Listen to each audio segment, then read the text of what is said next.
Je pense que nous pouvons nous accorder donc, quelques questions venues de la salle. Donc, comme ce matin,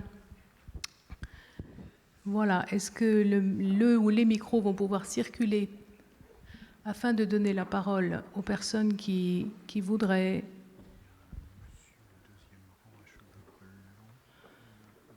Alors, ici. Alors, nous sommes très éblouis, donc nous avons du mal à voir la salle, mais oui, par ici.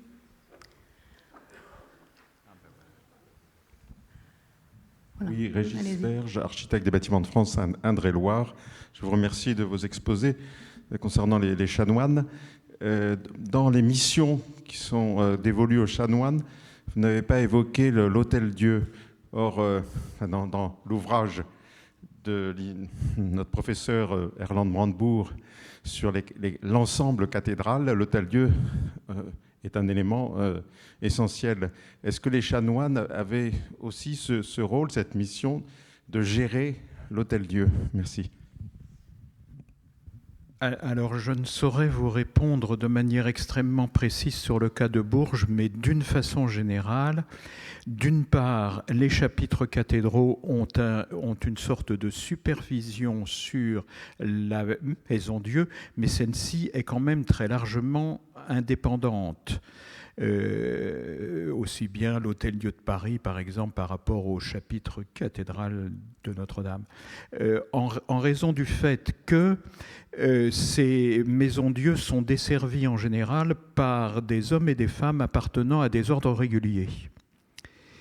Et donc qui échappent en principe par l'exemption assez générale des réguliers par rapport à l'autorité séculière, sinon une autorité tutélaire assez lointaine, mais enfin ça n'est pas du tout le rapport que peut entretenir par exemple le chapitre cathédral de Bourges avec les collégiales dans Bourges qui sont dans sa dépendance. Voilà. Mais il faudrait voir, j'avoue ne pas avoir regardé s'il y avait un dossier de la CRIH, des archives départementales du Cher, portant à proprement parler sur le cas de l'Hôtel-Dieu de Bourges ou de la... Bon, mais je vous cite, enfin je vous expose la situation en général. Mais effectivement, de manière générale, on peut dire que ça fait partie, mais déjà depuis l'époque carolingienne en fait, des fonctions des cathédrales. On a insisté sur la fonction scolaire, mais la fonction charitable est tout aussi importante.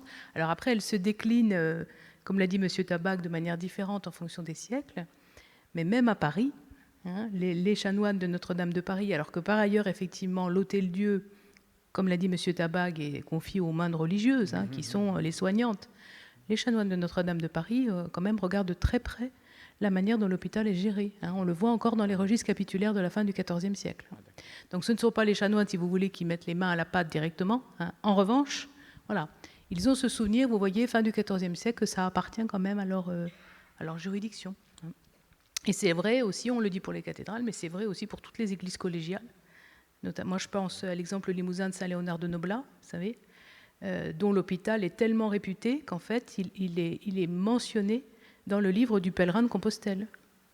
Si Saint-Léonard de Noblat est mentionné dans le livre du pèlerin de Compostelle, c'est d'abord parce que, alors je ne sais plus quel est le terme latin qui est employé, je me demande si ce n'est pas xenodocium, qui n'est pas d'ailleurs du tout latin mais grec, et qui donne en exemple en fait aux chanoines de Compostelle la manière dont on prend en charge les pèlerins à Saint-Léonard de Noblat. Donc c'est, vous voyez, une belle illustration de cette fonction charitable assez voilà, lié aussi aux chanoines et pas simplement au monde monastique.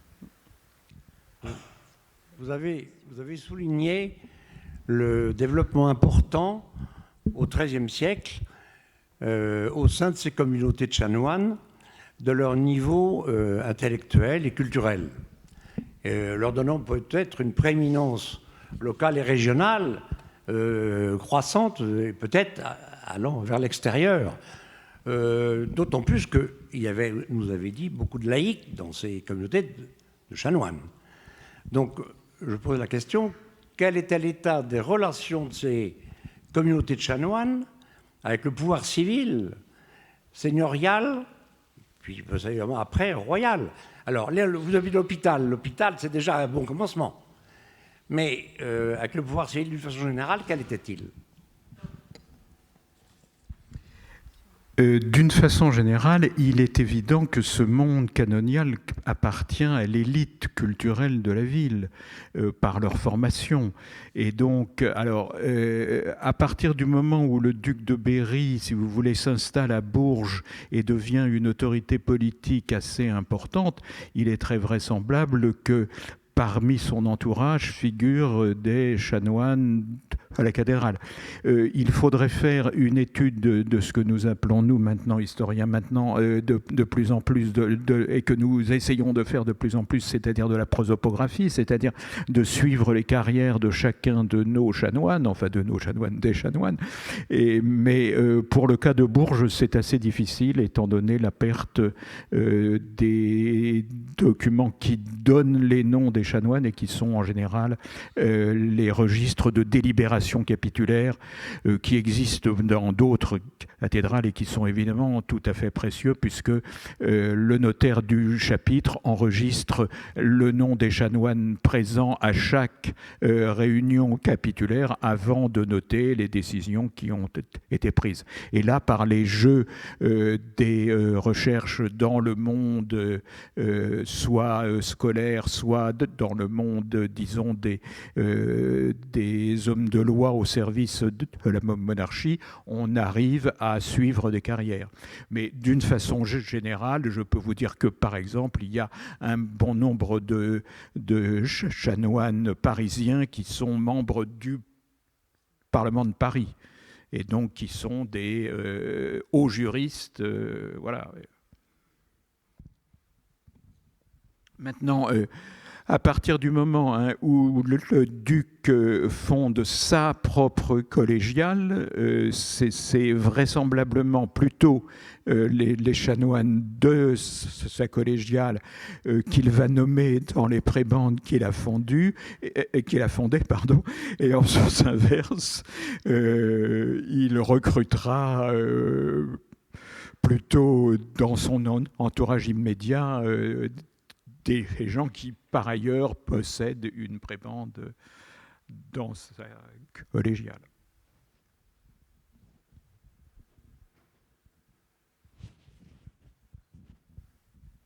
D'autres questions ? Oui, je vois un bras qui se lève. Oui, je voudrais revenir à la primatie alors d'Occident, quoi, de Bourges. Je ne connais pas de territoire auquel serait attaché un pouvoir important dont la capitale serait aussi excentrée que le cas de Bourges, primatie d'Occident. Donc, est-ce que dans tous les rapports que vous avez pu avoir de la vie durant l'existence de cette structure, des difficultés de ce fait-là. Je sais bien qu'il y a des circonstances qui font qu'il y a d'autres raisons de retenir les limites d'un territoire que celles de la capacité à établir des liens. Mais il est bien apparu à un certain moment que sa mission, c'était d'établir des liens avec les territoires et les diocèses du Sud. Oui, merci pour cette question. Dans le cas de Bourges, mais c'est vrai aussi d'autres primats qui sont d'ailleurs évoqués par Étienne de Tournai, ceux de Trèves et de Lyon, ce qui est tout à fait déterminant, c'est la capacité en fait des structures ecclésiales à adopter un ordre antique. Et donc, en l'occurrence, la territorialité dont on parle est une territorialité héritée de la Notitia Galliarum, donc composée vers 400, qui est une nomenclature civile, mais qui très précocement, dès le 8e siècle, est convertie dans l'ordre ecclésial et est interprétée comme étant, en quelque sorte, comme donnant la structure de l'Église primitive. Et ça, c'est quelque chose qui est net chez les faussaires pseudo-isidoriens, donc dès le milieu du IXe siècle, pour aller vite. Et donc, du coup, l'Aquitaine, c'est Bourges, en qualité de métropolitain de la première Aquitaine, qui a autorité sur l'Aquitaine seconde, qui est la province de Bordeaux. Et pour ce qui est des autres extensions vers Narbonne, puis Toulouse, mais d'une certaine façon, Toulouse procède de Narbonne, c'est cette fois non plus la Notitia Galliarum, mais ce chapitre Conquestus, cette lettre de Nicolas Ier, donc on est dans la seconde moitié du IXe siècle, qui est mise à profit. Mais donc les structures territoriales sont tout de même relativement stables et elles sont ancrées dans une tradition. D'ailleurs, les fausses décrétales imaginent que les primats ont pris la suite de flamines païens qui, déjà avant la venue du Christ, exerçaient une autorité supérieure sur les métropolitains. Voilà ce que je peux répondre à votre question. Je vous remercie. Bonjour, je voulais vous demander s'il existe des activités purement laïques dans les cathédrales.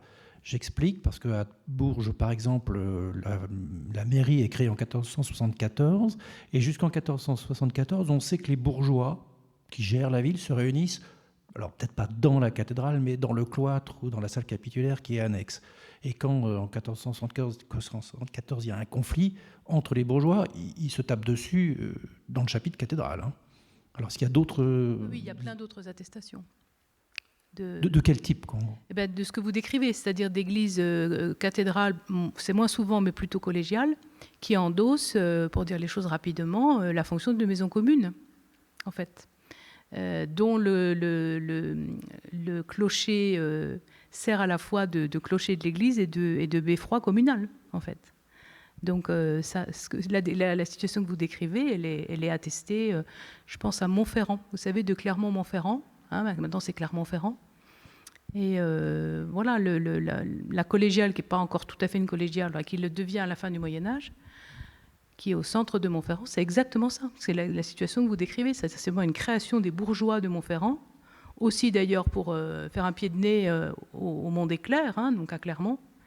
C'est vraiment une création. Non, mais c'est vraiment cette démarche-là.